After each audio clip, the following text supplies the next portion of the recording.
So I just got the 𝙖𝙘𝙪𝙩 grill in, and I also put in some XKGLOW light strips so that we can backlight it, and I just wanted to show y'all how I wired it for those that also want to run the same setup. Okay, so first off, with their little turn signals, I ended up putting a plug on it so that I was able to connect it and disconnect it from the OEM harness so that I can take the grill off if need be. And then, so I did that on both sides. The OEM little rubber doodad and foam thingy, you take off your stock grill and put it on the new one.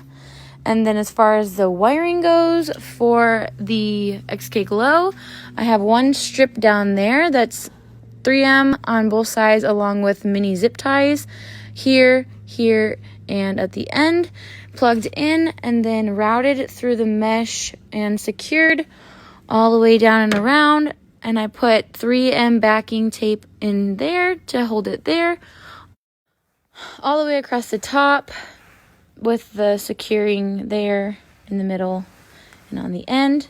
This is the side that goes to the battery, so I have my plug right there, secured it all along the mesh right here, and then that jumper harness goes into underneath the light and up here to the plug right there.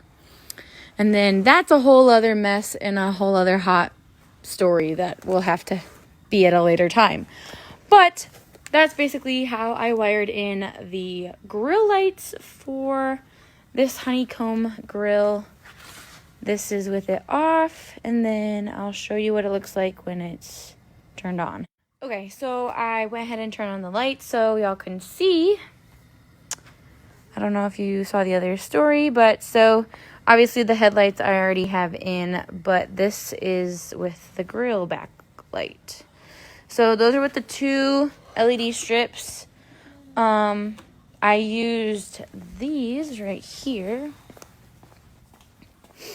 So it came out of this kit right here, interior, exterior underglow kit. And then in this kit, they have these hard ones, which is the ones I used. And they also have these soft, flexible ones. But I just used 2 of these hard ones, and they seem to be just fine for what I'm needing for right here. The main thing that I wanted to have in this is that you didn't actually see the strip. So that's why I had them pointed. Alrighty, so I changed it because I had to add another little light strip on the sides. So I'll show you basically what I added. So this is the hard strip, and then I added these little flexible ones. Secured them there, and that takes care of these 2 right there.